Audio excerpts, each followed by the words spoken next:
Mari kita berdoa. Kami bersyukur kami sudah menampaki satu seri tentang misteri penglihatan dan rahasia di balik seluruh hikmat Tuhan dalam kerajaan-kerajaan, dan teristimewa adalah kerajaan kekal, kerajaan Kristus, kerajaan Allah, kerajaan surgawi.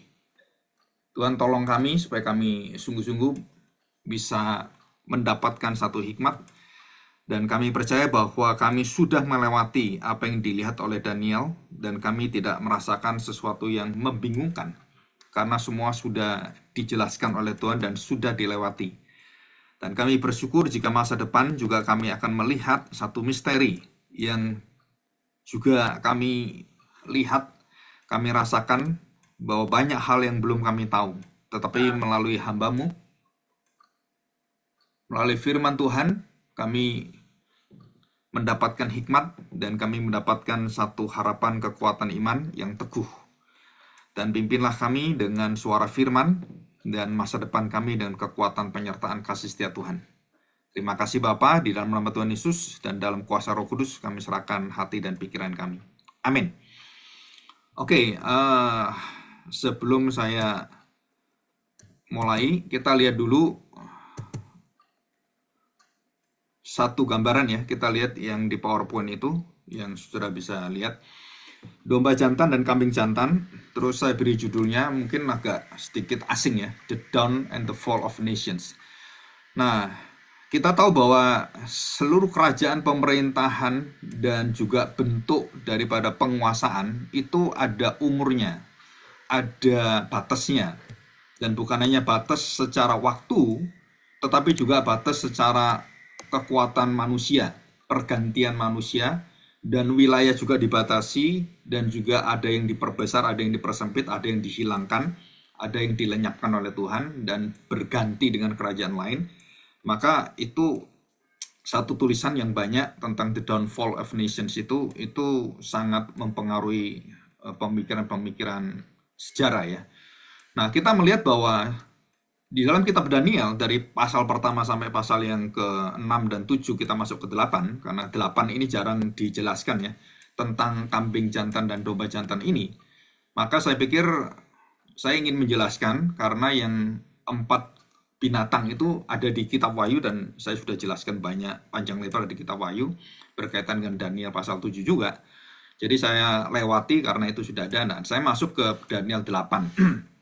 Domba jantan dan kambing jantan. Nah, sebelum kita masuk, saya ingin menjelaskan dulu bahwa ada siklus ya, ada siklus. Nah, kita lihat ini di PowerPoint. Silakan masukkan lanjutnya, Yus. PowerPoint selanjutnya. Nah, ada siklus. Nah, kita lihat ya. Ada sesuatu yang baru, ada tatanan baru, new order, itu ada yang diselidiki ya. Kapan dia meningkat, kapan dia akan turun, dan puncaknya itu yaitu di angka 10. Angka 10 itu sesuatu yang sudah begitu kuat ya, begitu luas kekuasaannya, dan istilahnya orang itu, wah ini sudah mapan, sudah luar biasa, dan tidak ada yang bisa mengalahkan. Maka kerajaan itu menjadi kerajaan yang tanda petik kerajaan selamanya, atau kekal gitu. Nah, Nebukadnezar mendapatkan itu, dan dia disebut sebagai raja segala raja. Dan dia menyatakan dirinya dia adalah Allah sendiri, dia adalah penguasa, dia yang bisa mematikan orang, yang membangkitkan orang. Ya. Nah, dari pertama itu adalah strong leadership. Ya, jadi kekuatan seseorang yang dipakai oleh Tuhan dan diterbitkan oleh Tuhan. Penguasa-penguasa itu semua dari Tuhan. Termasuk yang jahat, yang keji, yang kejam.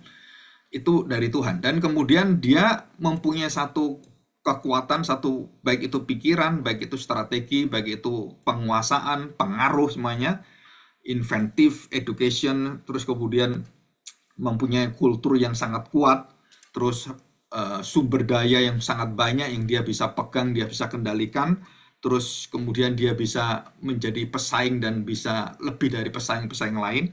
Terus kemudian dia memiliki banyak income dari kerajaannya, maka dia akan naik terus, the rise ya.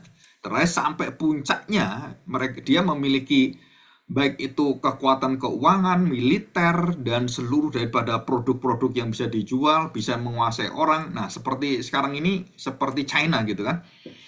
China ini sedang masuk dalam masa-masa kehancuran ini. Orang lihat, oh China hebat, ini hebat, dipuji-puji luar biasa. Nah, seperti ini. Sampai dia ke 8 itu, 78 itu puncak daripada kekuatan bangsa itu, kekuatan ekonominya, kekuatan militernya, semuanya dibangun. Dan puncak, dan mulai 9 itu, dan dia mulai produknya itu mulai nggak bisa lagi diterima gitu. Ya. Jadi mulai dibatasi karena bangsa-bangsa itu juga ya mereka juga pengen merdeka ya. Mereka pengen bebas juga.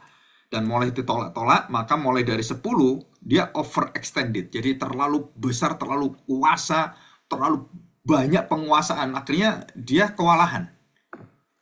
Jadi nggak ada satu kerajaan yang bisa menguasai kerajaan lain dengan sempurna. Dan pasti dia rontok sendiri. Nah, rontoknya yang pertama adalah mulai ada kehilangan siapa yang dilawan, siapa yang dikuasai. Nah, kalau sudah nggak ada yang dikuasai, yang paling tidak bisa dikuasai adalah dirinya sendiri. Kekuasaan itu sendiri. Jadi saya bisa ngerebut kerajaan lain, rebut itu kan. Kan sifat daripada kambing domba itu kan menanduk, tanduk. Itu nanti kita akan lihat lambangnya, tanduknya itu kan. Jadi serang. Nah, kekuatan itu akhirnya nggak ada ditanduk. Loh, kalau nggak ada ditanduk, nggak ada lawannya gimana? Ya nanduk dirinya sendiri. Nah, kita sering melihat kambing atau domba ataupun sapi atau kijang gitu ya. Kalau sudah tua, dia tuh akan menanduk, bukan menanduk pada dirinya kan nggak mungkin. Dia menanduk apa? Menanduk batu atau gunung yang kuat yang seperti tembok itu. Nah, dia tanduk terus sampai akhirnya dia hancur sendiri. Nah, itu lambang daripada jatuhnya kerajaan. Jadi tadi kan naiknya kerajaan ada 8 poin, dan mulai 9, 10, 11, 12, 4 poin itu poin krusial, poin yang paling riskan dan rentan untuk apa? Jatuh dia. Dan tidak ada satu kerajaan yang bisa mempertahankan kerajaan dengan baik. Semua kerajaan hancur lulu semuanya. Ya, dan disitulah akhirnya kehilangan kompetisi dan tidak ada yang dilawan. Bagaimana? Nah, dia kemudian hancur di dalam. Kepercayaan mulai saling penguasaan seperti Yunani, kerajaan-kerajaan yang seperti kaisar semuanya. Itu akhirnya dia mulai curiga dengan adiknya, dia mulai curiga dengan suaminya, dia curiga dengan istrinya, dengan semua orang di sekitarnya, dan saling membunuh akhirnya. Dan di situ turun dia, turun hancur dengan sendirinya. Jadi kalau kekuasaan terlalu besar, itu nggak bisa dilawan dengan kerajaan siapapun. Dia besar, dia hancur dalam dirinya sendiri. Israel juga sama. Jadi Israel itu hancurnya, puncak kehancuran Israel itu karena Salomo membuka dirinya kepada berhala dan memberikan tempat bait Allah untuk dijadikan berhala, dan dewa-dewa berhala ditaruh di halaman bait Allah ya di Yerusalem itu, dan itu kehancuran Salomo. Jadi sudah mapan, sudah hebat menguasai semuanya. Nah, dia mulai tidak puas. Dan kemudian di dalamnya itu dia membangun sesuatu yang, nah itu tadi yang dilarang oleh Tuhan, membanggakan seluruh kekuatan militernya, menghitung semuanya, kekayaannya, dia hancur. Ya, hancur, dan kemudian terjadilah pemberontakan. Anak dengan anaknya saling bunuh, cucu-cucunya saling bunuh, dan seluruhnya saling bunuh terus.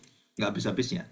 Dikatakan oleh Tuhan bahwa pedang itu tidak akan keluar dari keluargamu. Nah, Daud diberikan oleh Tuhan, diberikan semacam tanda petik kutukan, bahwa karena kamu membunuh orang, maka seluruh keluargamu akan saling membunuh. Karena kamu membunuh Urea, suami dari Batseba, maka anakmu dan keturunanmu juga akan saling membunuh. Nah, itu satu dosa, akibat dosa yang turun-temurun.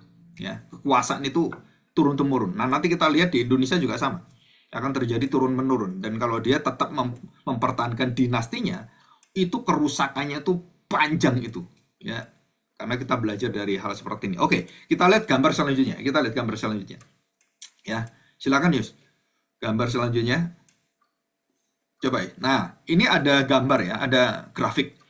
Nah, saudara perhatikan, yang gambar biru yang naik di tengah yang sebelah kanan ke atas, dan gambar merah, ya merah itu China, dan gambar oranye itu Belanda, atau beberapa titik-titik itu ada semua ya. Nah, saya ingin jelaskan adalah China. China yang warna merah. Dia pada puncak tahun 2000 itu, pada puncaknya China itu mengalami satu puncak yang luar biasa. Dan waktu dia naik ke puncak, Amerika lagi turun. Yang biru itu Amerika, yang sebelah kanan pojok itu kan. Biru naik tinggi luar biasa, dan dia mulai turun. Nah, China itu, waktu Amerika turun, China mulai naik. Nah, saudara perhatikan ya.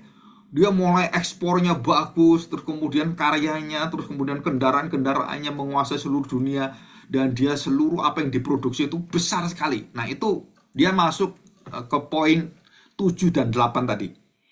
Nah, sekarang ini dalam 5 tahun, 10 tahun mendatang, China sedang mengalami poin yaitu krusial yang paling bahaya, krisis yang besar. Apa itu? Produknya itu kemudian akan dihentikan oleh Amerika. Ya, Amerika akan memberikan satu pajak 100%. Dan itu China nggak bisa produk terus, dan dia produk nggak bisa dijual, maka dia mati di dalam. Negaranya akan mati sendiri di dalam.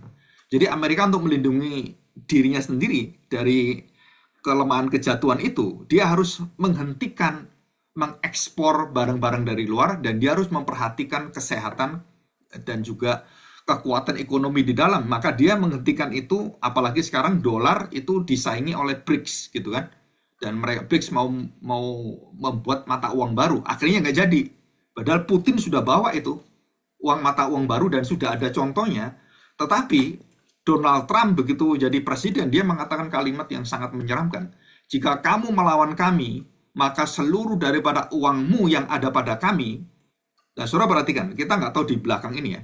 Saudara tahu bahwa uang-uang orang kaya yang di China, orang-orang kaya di Rusia, uang kaya yang ada di Arab Saudi dan semuanya negara sekutu Arab itu, dan uang yang ada di Eropa, saudara, itu uang semuanya itu berada di bawah tangannya orang Israel. Dikuasai oleh Israel. Nah, orang Israel itu menguasai seluruh pemerintahan Amerika, senat-senat semua itu orangnya, dan ada Vanguard, BlackRock, terus ada keluarga-keluarga yang sangat kaya raya yang mengendalikan seluruh ekonomi dunia termasuk perang, saudara. Jadi China itu, orang-orang kaya China itu uangnya itu ada di Amerika, saudara. Jadi kalau itu dihentikan oleh Amerika dan kemudian barang yang masuk dikenakan pajak 100%, kita dari 11-12% aja kita mau ambruk. 1% aja kita mau ambruk ini. Nah, Amerika memberikan tuh 100%. Maka saudara bayangkan nanti China itu hancurnya kayak apa. Nah, saya kenapa menjelaskan ini? Karena ini kondisi dunia yang bersiklus kerajaan. Jadi jangan kita membanggakan, oh China itu hebat, dia bisa mengerjakan ini, bisa bikin komputer, bisa bikin mobil elektrik. Saudara, kalau dia nggak bisa menjual, dia mati di dalam. Dia hancur di dalam. Dan tanduk itu akhirnya patah, hancur, saudara. Nah, seperti kita akan pelajari. Oke ya. Nah, dari latar belakang ini, kita belajar. Sekarang gambar yang terakhir. Silakan Yus, gambar yang terakhir. Mungkin nggak jelas. Nah, saudara, ini ada gambar warnanya biru, hijau. Ya, chart. Kembali Yus. Kembali. Nah, ini. Ya, hijau, biru itu. Nah, saudara, ini saya jelaskan ya. Gambar ini adalah gambar kerajaan Romawi ada di tengah. Yang warna oranye itu. Kemudian yang kuning tengah itu, yang kecil kuning itu adalah kerajaan Roma Katolik. Dan di situ ada kerajaan Bizantium, terus kemudian kerajaan yang hijau ke atas itu China, Rusia itu ada di sana, ya. Dan semuanya itu ada masanya, dan ini ada masanya, mulai dari dia kecil, mulai muncul kecil, kemudian besar menguasai dunia, terus hancur, terus kemudian kecil lagi keluar, bangsa yang lain keluar lagi, hancur lagi. Nah, seperti itu, Sir. Jadi mulai timbul besar, gelembung, meletus. Lagi ada kerajaan lagi besar, gelembung, meletus lagi, gitu kan. Nah, dari siklus dunia yang ada, menurut kitab dan menurut aturan ketetapan Tuhan, ada 4 kerajaan yang besar. Nah, ini kita pelajari. Ya, sudah kita pelajari dari Daniel pertama, kedua, Nebukadnezar, sebelumnya Babilonia, terus Medio Persia, kemudian kerajaan Romawi, Greek itu kan, terus Romawi, dan sekarang ini masuk kerajaan, yaitu dunia yang akan menyambut kedatangan kerajaan yang begitu besar dipimpin oleh Antikristus. Nah, ini belum terjadi. Ini lagi menuju ke sana. Jadi menyatukan segala bangsa, segala agama, segala ekonomi itu nanti di tangan satu orang ini dan dikuasai oleh dia. Nah, dia akhirnya akan menjatuhkan banyak orang. Jadi sepertiga dari penduduk bumi itu ikut dia semuanya, keseret semuanya. Nah, itu dari nubuatan ya. Oke, kita akan lihat sekarang. Nah, kita lihat gambarnya sekarang. Kambing domba yang tadi ya. Nah, ini. Nah, kambing domba yang seperti di belakang saya ini, itu nanti kalau dia di YouTube itu sudah bisa lihat gambar saya belakang itu, gambar kambing itu ya. Nah, sekarang kita melihat selanjutnya gambar. Bagaimana kekuasaan yang sangat luar biasa. Nih ya, ini adalah kekuasaan kerajaan Babilonia, termasuk juga di dalamnya kerajaan Medio Persia dan semuanya. Itu gambarannya itu adalah bagaimana menaranya hebat, bagaimana tentaranya digambarkan dengan luar biasa. Nah, yang kita lihat yang terakhir sekarang. Nah, saudara, ada muncul tanduk kecil yang baru, nah namanya Alexander the Great, dan kemudian di zaman sebelum Tuhan Yesus itu, yang merusak dan menduduki bait Allah, menghina bait Allah, yaitu Epiphanes itu ya, Antiochus Epiphanes. Dan kalau di kerajaan sebelumnya namanya Alexander the Great, dan setelah Antiochus Epiphanes itu ada namanya Titus, ya, yang merusak dan menghancurkan bait Allah dan kemudian memberikan persembahan binatang babi. Ya, itu Antiochus Epiphanes dan juga dilakukan oleh Titus. Itu penghinaan, termasuk juga Herodes. Jadi tempat bait Allah itu dikasih babi, saudara. Binatang-binatang najis ditaruh di sana. Itu penghinaannya. Nah, bagi kita mungkin sesuatu yang nggak begitu kerasa ya. Tapi bagi orang Israel yang punya ritual, wah, saudara, itu penghinaan luar biasa, dan itu bukan hanya menghina orang Israel, bait Allah, menghina yaitu kehadiran Allah. Dan apa yang terjadi? Allah akan menghancurkan semua bangsa yang menghina dia dan dilenyapkan oleh Tuhan, dan betul-betul nggak ada sisanya. Nah, dari peta tadi kita lihat seluruh peta yang ada, kerajaan, dinasti-dinasti yang di Cina, dinasti-dinasti yang ada di Rusia, yang ada di negara-negara kerajaan Ottoman, yang di kerajaan Arab, yang di Timur Tengah, semuanya itu berhenti semua. Nggak ada yang sekarang hidup sampai selamanya, nggak ada. Ya, akhirnya berganti dengan negara dan kerajaan-kerajaan. Oke, kita akan melihat ya. Kita akan belajar ini. Kita akan baca Daniel pasal 8, ayat yang 13. Saya tidak baca ayat 1 sampai 10 karena ini kesimpulan yang saya ambil kesimpulan. Daniel pasal 8 ayat yang ke-13. Kemudian kudengar seorang kudus berbicara, dan seorang kudus lain berkata kepada yang berbicara itu. Jadi ada dua orang berbicara dan saling mendengarkan dan diperintah oleh satunya. Sampai berapa lama lagi berlaku penglihatan ini, yakni korban sehari-hari dan kefasikan yang membinasakan, tempat kudus yang diserahkan, dan bala tentara yang diinjak-injak. Jadi orang Israel dihina dan diinjak-injak, dan betul-betul itu satu pelecehan yang sangat mengerikan sekali. 14. Maka ia menjawab, sampai lewat 2300 petang dan pagi. Jadi satu masa yang diizinkan Tuhan, bahwa bangsa Israel karena memberontak pada Tuhan, hatinya keras dan tidak mau kembali pada Tuhan, maka Tuhan menghantam mereka, menghajar mereka dengan kerajaan-kerajaan ini. 4 kerajaan besar yang selalu berkaitan dengan kerajaan Israel, yang kecil, yang lemah, yang tidak punya kekuatan apa-apa kecuali hadirat Tuhan. Begitu mereka meninggalkan Tuhan, hancur mereka. Ya, sebesar apapun kuasanya, tanpa Tuhan, saudara, semua itu runtuh semuanya. Ayat 15. Sedang aku Daniel, ini Daniel sendiri ya, Daniel melihat penglihatan itu dan berusaha memahaminya, maka tampaklah seorang berdiri di depanku dan rupanya seperti seorang laki-laki. Dan aku mendengar dari tengah sungai Ulai itu suara manusia yang berseru, Gabriel. Nah, suara manusia itu memerintah malaikat, dan pasti itu berkaitan dengan prainkarnasi Kristus ya. Memerintah Gabriel, Gabriel, buatlah orang ini memahami penglihatan itu. Jadi Tuhan memerintahkan kepada Gabriel supaya menjelaskan apa yang dilihat mimpi visi dari Daniel itu, binatang kambing jantan, domba jantan dan kambing jantan itu dengan tanduknya, itu artinya apa. Nah, Daniel diberitahu oleh Gabriel.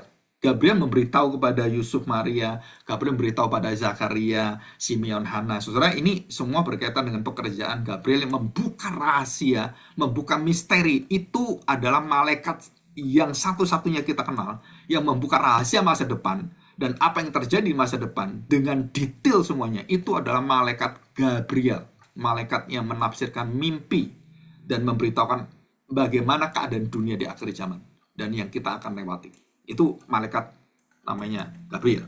Ya, oke, kita lanjutkan sekarang. Lalu datanglah ia ke tempat aku berdiri, dan ketika ia datang, terkejutlah aku dan jatuh tertelungkup. Aku berkata, ya, lalu ia berkata kepadaku, ya, orang itu berkata ya, malaikat itu Gabriel berkata padaku, pahamilah anak manusia, bahwa penglihatan itu mengenai akhir masa, tentang akhir zaman. Sementara ia berbicara dengan aku, jatuh pingsanlah aku tertelungkup ke tanah. Jadi dia pingsan. seperti Rasul Yohanes di kitab Wahyu. Dia pingsan. Ya, terus kemudian bagaimana bisa kembali bangkit? Tetapi ia menyentuh aku dan membuat aku berdiri. Ia menyentuh aku, jadi Gabriel menyentuh dan membuat akhirnya berdiri. Lalu berkatalah ia, aku beritahukan kepadamu apa yang akan terjadi pada akhir murka ini, sebab hal itu mengenai akhir zaman. Jadi ini mengenai akhir zaman, saudara.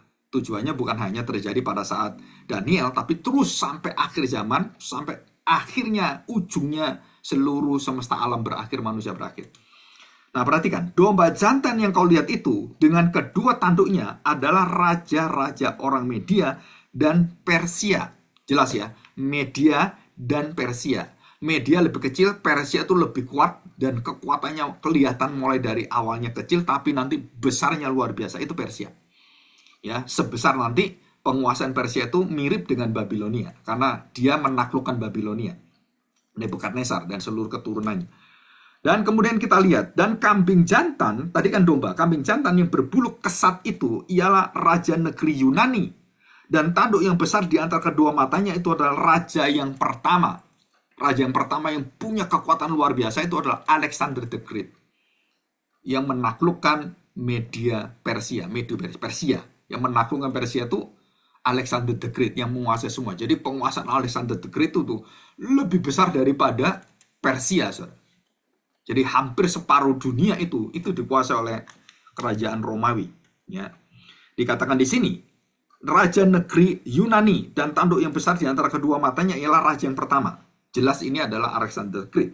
Dan bahwa tanduk itu patah, dan pada tempatnya itu muncul 4 buah. Nah, tanduk itu, kekuatan Alexander itu akhirnya hancur, patah, dan sebentar. Alexander itu hanya umur sekitar 30 tahun dia mati. Ya, tapi dia umur 30 tahun dia berperang berpuluh-puluh beratus kali, itu menguasai hampir sepertiga jagat.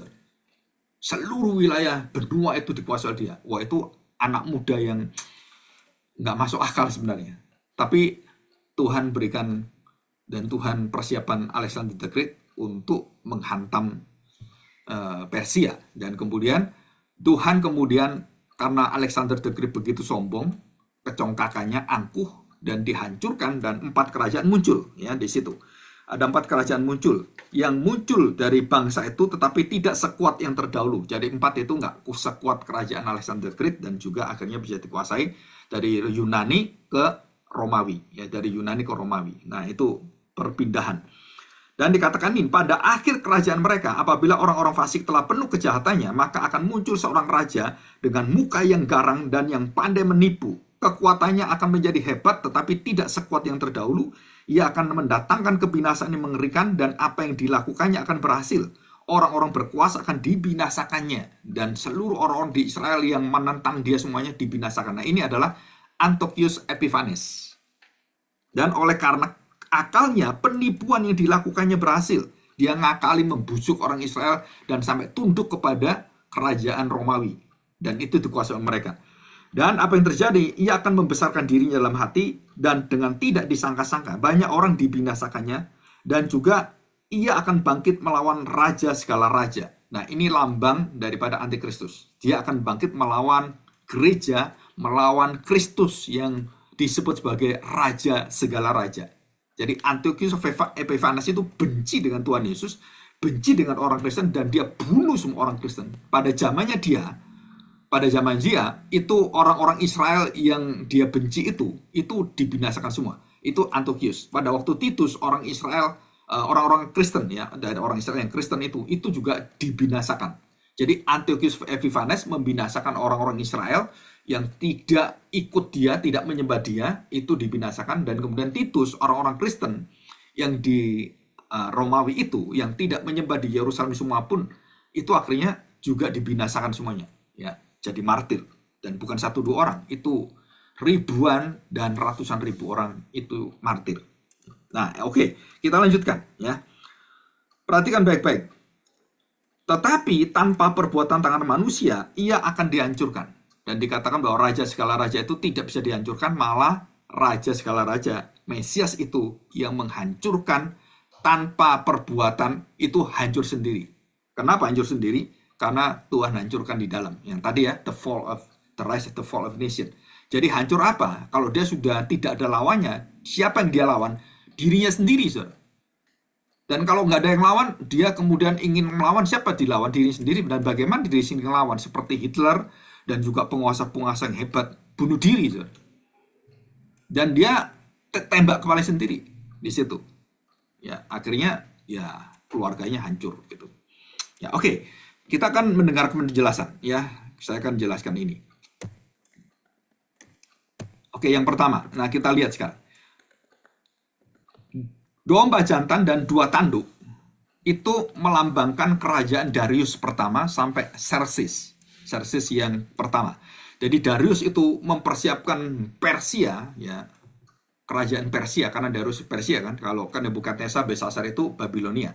Nah, mulai dari Darius 1 sampai ke anaknya dan cucunya. Nah, Darius 1 itu menguasai Babilonia dan menaklukkan Babilonia. Dan dia membangun kerajaan, dan dia membangun sistem ekonomi, dia membangun sistem pemerintahan, sentralisasi, dan seluruh sistem itu tertulis di dalam seluruh kitab-kitab yang ada dan juga sejarah yang ada.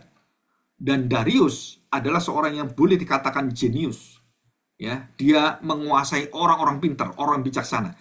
Dan kita masih ingat Darius berhubungan dengan Daniel dan temannya Sadrak, Mesak, dan Abednego.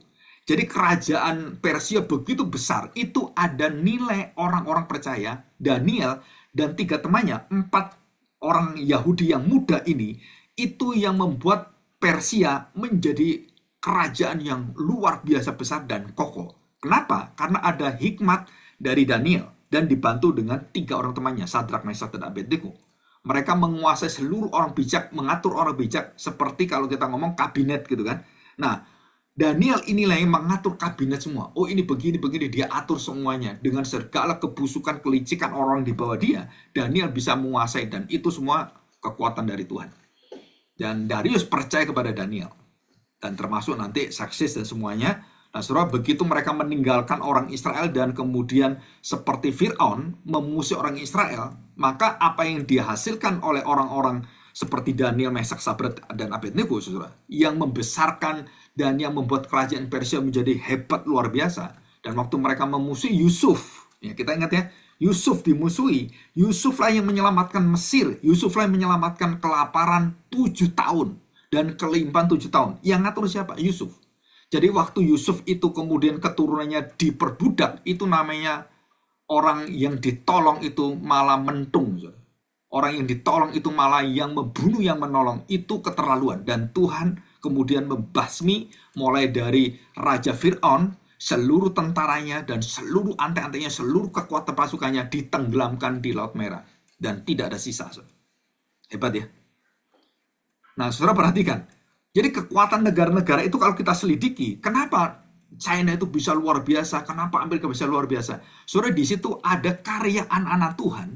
Baik itu penemuan-penemuan, invention, apakah itu teknologi yang mereka curi. China banyak mencuri, orang Israel banyak mencuri dari Amerika. Karena lebih dari 20.000 pemuda China dikirim oleh Deng Xiaoping ke seluruh Eropa dan Amerika untuk belajar. Nah, itu tahun berapa? Sekitar tahun 60 sampai sekitar tahun 90, 30 tahun. Dan mereka kembali ke China, membangun China. Dengan apa? Dengan ilmu yang dikopi dan yang dibajak, yang dicuri di negara Amerika dan Eropa. Dan kemudian mereka ilmu itu dikembangkan sendiri dan kemudian mereka menjadi negara besar. Dari mana besar itu? Dari hikmat, ilmu, sains dari anak-anak Tuhan. Dan mereka masukkan ke China. Dan bukan hanya itu saja, termasuk Rusia. Rusia mengakui bahwa seluruh orang pintar di Rusia yang bisa membuat senjata nuklir, senjata kimia semua, itu adalah orang-orang Israel. Jadi di dunia ini kalau kita lihat, hadirat daripada Tuhan melalui orang-orang percaya, orang-orang pilihannya, baik Israel, baik orang Kristen, saudara, itu menguasai dunia, dan yang menjaga dunia masih tetap begitu stabil, itu karena mereka. Tapi begitu mereka melawan dan membuang orang Israel, membunuh orang Israel, genocide orang Israel, seperti Hitler membunuh orang Israel, akhirnya kerajaan Jerman itu runtuh, dan Hitler bunuh diri. Nah, saudara, di sini. Dan ini terjadi domba jantan dan dengan dua tanduk itu sama. Jadi kerajaan dan kekuatannya, otoritasnya yang besar, dua tanduk itu dua kerajaan yang berkuasa secara bersamaan, Medio dan Persia. Dua kerajaan yang akhirnya menyatu. Dan mereka bersekongkol menjadi kerajaan yang luar biasa besar, karena Medio Persia. Medio itu sangat hebat di dalam seluruh ilmu, seperti ilmu-ilmu baik itu yang bersifat nujum, yang bersifat perbintangan gitu. Mereka sudah punya ilmu ini, saudara, astronomi. Itu zaman ke tahun berapa ratusan tahun yang lalu, mungkin ribuan tahun. Mereka sudah bisa melihat astronomi, bisa menghitung bintang, bisa, saudara. Kita ada alatnya baru bisa, mereka sudah bisa. Nah, saking pinternya, dan mereka ada yang lebih pintar dari mereka, itu Daniel, 10 kali lipat lebih pintar dari orang-orang berhikmat di sana. Sadrak, Mesad, Abednego juga sama. Jadi pinternya Daniel dengan Sadrak, Mesad, Abednego, itu IQ-nya 10 kalinya lebih hebat dari IQ orang-orang pintar di sana. Jadi pinternya itu berpinter-pinter-pinter.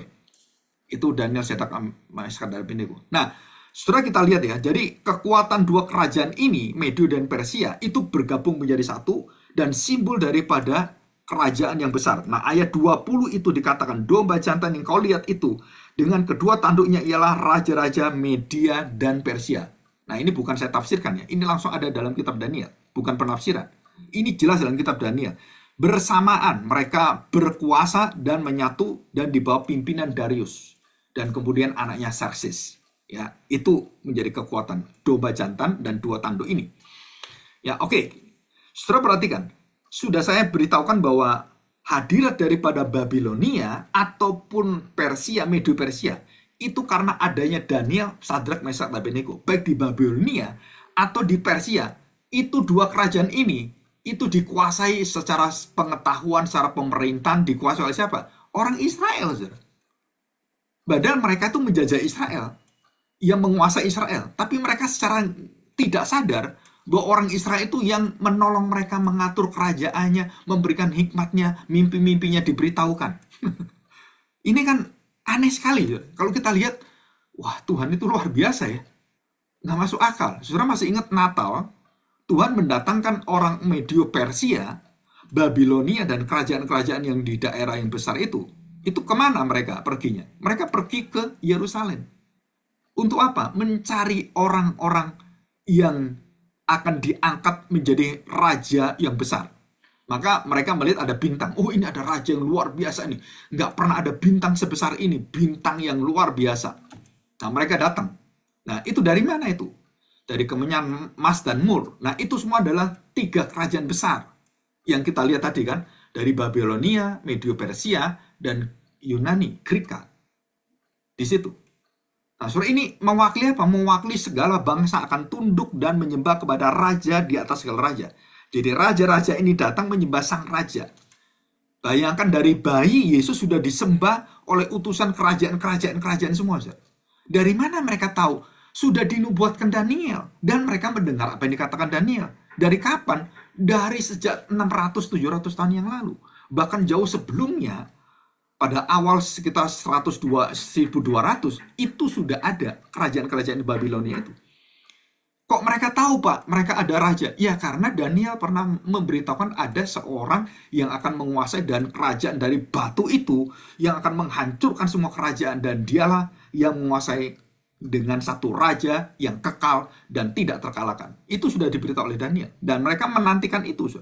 Menantikan itu dan begitu bintang itu muncul. Oh, ini yang dikatakan Daniel. Oh, ini yang dinubuatkan oleh Adam. Oh, ini yang dikatakan oleh Abraham. Oh, ini tandanya. Seperti bintang di langit. Dan mereka datang. Ya. Jadi saudara, ini bukan sesuatu yang, oh kok bisa ya orang Majus bisa tahu ada Mesias, ada raja, dan segala raja. Saudara, itu sudah ribuan tahun sebelumnya. Sudah dinubuatkan, saudara. Ya. Jadi bukan hanya bangsa Israel, ya, bukan hanya bangsa Israel, termasuk juga kalau kita lihat,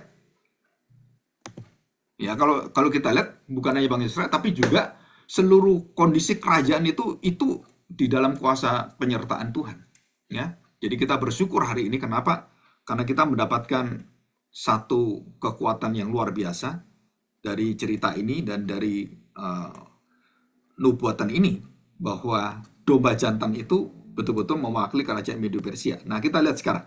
Ya, mengingatkan pada kita bahwa seluruh kerajaan itu bersifat sementara dan hanya kerajaan Mesias, kerajaan dari Mesias, kerajaan yang dipilih oleh Mesias yang melalui Israel dan kemudian melalui gereja Tuhan, melalui umat percaya, itu kerajaannya itu selama-lamanya. Ya.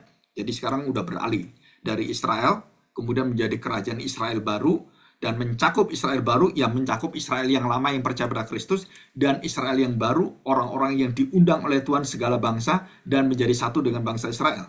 Nah, itu adalah kerajaan yang baru, kerajaan yang kekal itu. Ya. Jadi kita harus tahu bahwa semuanya sementara. Pemerintahan sementara, ada waktunya, berganti pemimpin, berganti penguasa, berganti presiden, dan tidak ada kuasa yang berada di dalam satu tangan. Kalau ada, dia akan membunuh dirinya sendiri. Jadi kalau saya ingin berkuasa terus, kamu akan dikudeta.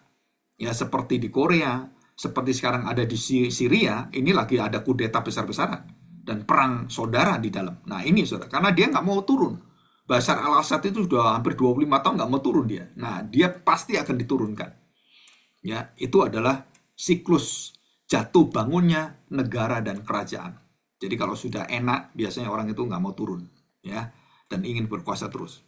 Oke ya, jadi peristiwa sejarah yang terjadi pada segala bangsa itu menggenapi seluruh dari rencana Tuhan, termasuk Tuhan menyusun satu panggung, satu pertunjukan, dan dia ingin menunjukkan, ini loh, aku adalah Allah dan akulah Raja dari segala kerajaan, segala zaman. Nih aku. Nah, seperti itu. Jadi Tuhan mau pamer, memamerkan, menunjukkan kekuasaan, kejayaannya, dan dia mengatakan, akulah yang menguasai seluruh jagat semesta, menguasai seluruh kerajaan, seluruh peristiwa, segala kejadian, aku yang menetapkan, aku yang mengatur. Nah, itu. Ya, sekarang kita lihat kambing jantan dengan tanduk besar. Nah, perhatikan saudara, kambing jantan dengan tanduk besar itu mempunyai sifat agresif. Jadi perhatikan ya. Jadi kalau domba itu dia bersifat, dia lebih kepada kekuatan dalam dirinya dan dia keluar. Kalau ini kambing jantan, tanduk besar itu kekuatannya itu mengekspansi, menanduk. Wah, itu kambing itu lebih liar. Jadi Yunani ini lebih liar, lebih ekspansif. Dan dia menguasai sana, dikuasai semua, pokoknya ada kerajaan sekecil apapun didatangi. Kamu mau damai dengan saya? Kalau mau damai, kamu tak jamin hidupmu. Ya, kamu harus memberikan seluruh yang terbaik kepada kami. Kalau nggak mau, tak binasakan, tak kuasai kamu. Dan banyak akhirnya kerajaan-kerajaan yang nggak besar itu takluk kepada kerajaan kambing jantan ini. Karena dia ekspansif. Ya, seperti Alexander the Great. Wah, dia kuasa semua dan semua kerajaan. Dan dia lewati seluruh peperangan, dia lewati semua, tunduk semua. Enggak dibakar, dibinasakan, semua dihapus oleh dia. Dalam kuasa kematian itu. Ya, dan ini cara daripada kekuasaan yang ada. Ya, kekuasaan dari Tuhan ya. Nah, kita mohon pertolongan dari Tuhan supaya kita bisa mengerti dengan baik apa yang kita sekarang temui ini, apa yang kita lihat ini, apa yang kita dengarkan, saudara, itu akan berulang. Itu akan terjadi dan tepat di depan mata kita sepanjang hidup kita. Itu akan terjadi. Jadi siklus kerajaan tadi, jatuh bangun kerajaan, jatuh bangun ekonomi, jatuh bangun daripada kebudayaan, jatuh bangun daripada semua militer, jatuh bangun daripada satu negara, jatuh bangun daripada satu kekaisaran, sama semuanya. Dan itu berpuncak, selalu berpuncak pada satu orang yang ingin menguasai dan dia ingin mengendalikan semuanya. Nah, itu kerajaan. Dan pasti akan hancur. Dan dilambangkan dengan apa? Domba dan kambing. Yang satu dia lebih ke dalam memperbesar, tapi yang satu dia ekspansi sebanyak-banyaknya. Dan apa yang terjadi dengan Alexander the Great? Saudara tahu Alexander the Great? Bahwa dia mati dengan meminta kematiannya. Tangannya itu dikeluarkan dengan tanpa bawa apa-apa. Jadi waktu dia di peti mati itu, ditutup itu, dia meminta tangannya keluar. Jadi waktu dia dikubur, itu tangannya kosong. Mengapa demikian? Dia mengatakan bahwa apa yang aku capai, nggak ada apa-apa yang dicapai. Semuanya kosong, semuanya lepas. Kalau sudah mati, kita mau apa sekarang?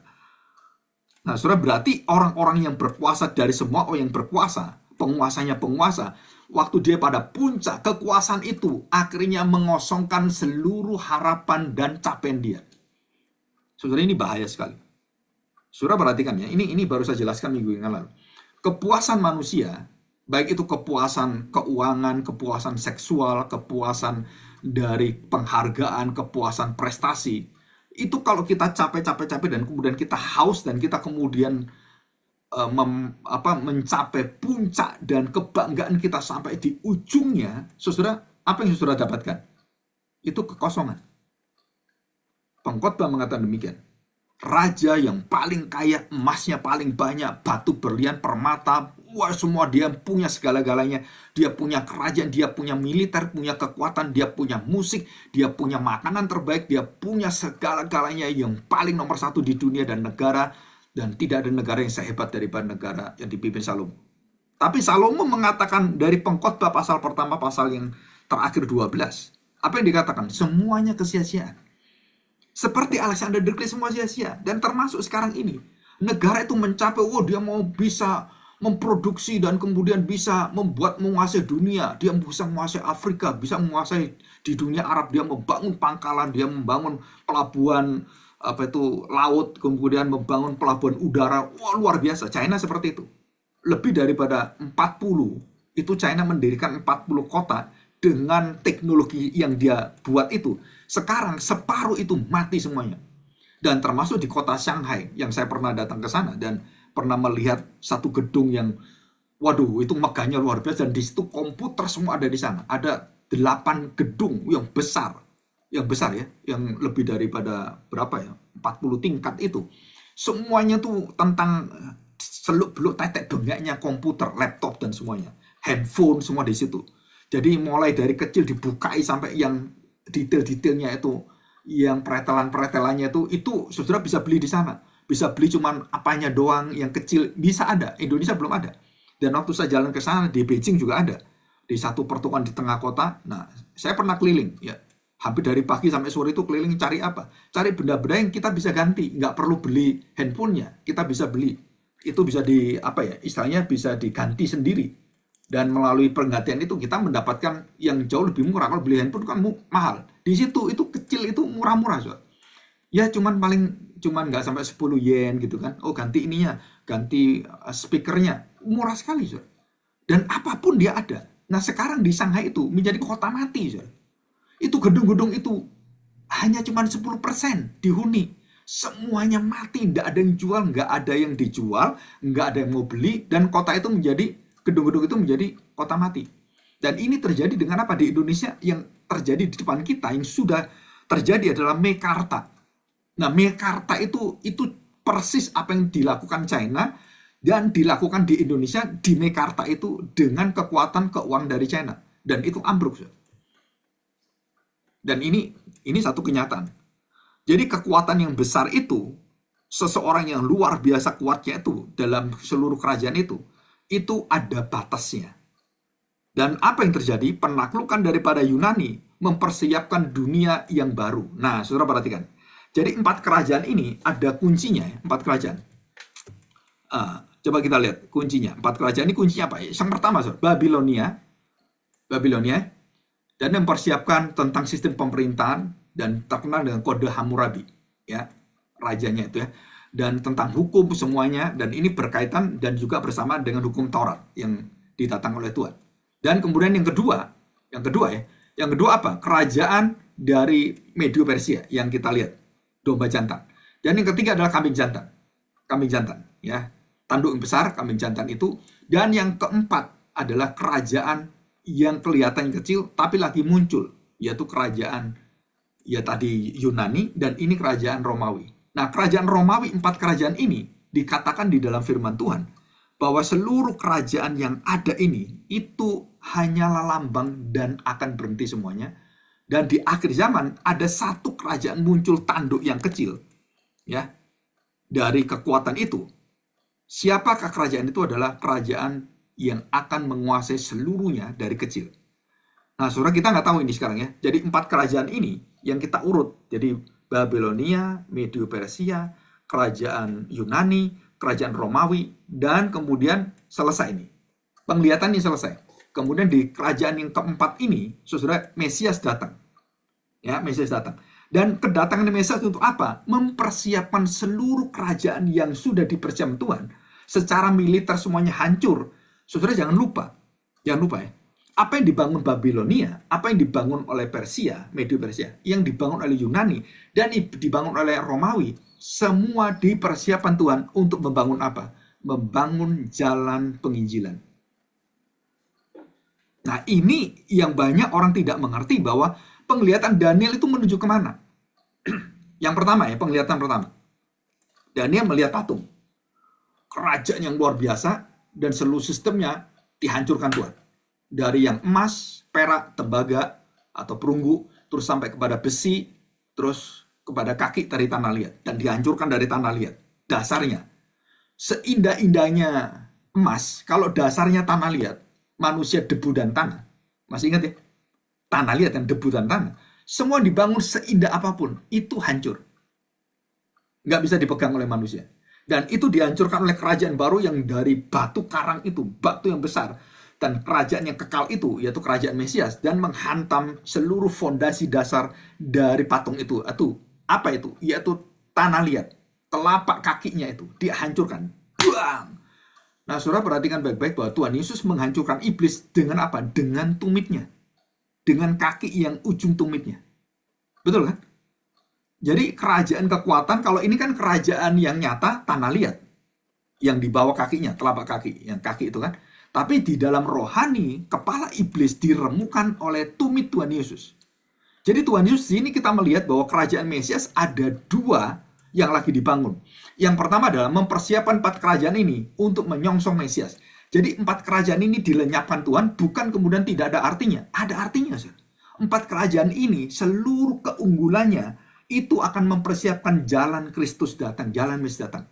Jadi kalau kita sekarang mau pergi ke negara mana dari zamannya Tuhan Yesus, dari Yerusalem ke Yudea, ke Samaria, sampai ke ujung bumi, itu jalan apa? Itu jalan yang dipersiapkan oleh 4 kerajaan ini. Saudara, kenapa saya berpikirnya kok beda Pak ya? Wah, kita nggak mikir ke sana. Iya, karena kita melihat nubuatan dari Daniel. Buku-buku dari Daniel. Ini semuanya bukan cuma nubuatan, oh ya kerajaan selesai. Bukan, saudara. Ini sedang mempersiapkan kedatangan Mesias. Kenapa orang Majus datang? Karena jalannya sudah dipersiapkan, saudara. Oleh siapa? Oleh Babilonia, oleh Medio Persia, oleh Greka, oleh Yunani. Dan kemudian Romawi. Istilahnya orang itu dihubungkan semuanya, saudara. Dan kemudian sekarang kita lihat ada jalan sutra. Nah, itu yang membangun siapa jalan sutra? Itu zamannya Romawi. Sebelum Romawi itu dari sejak Babilonia, Medio Persia, mereka sudah tahu jalan ini. Mereka membangun jalan ini. Ide-ide sudah ada, tinggal sekarang melanjutkan. Dan puncaknya adalah Romawi membangun seluruh sistem jalan. Jalan, saudara ya. Jalan dan diperhalus, kemudian kereta bisa jalan. Kalau kita ngomong kereta bus gitu kan. Bisa ngerti ya?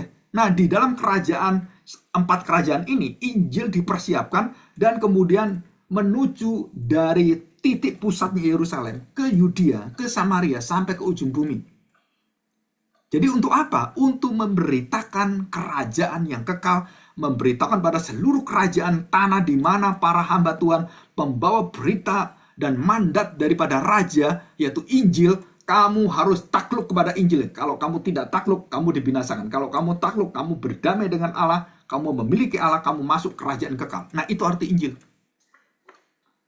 Nah, ini nggak terbayangkan. Kenapa? Karena kita semua nggak menghubungkan itu secara menyeluruh dalam nubuatan ini.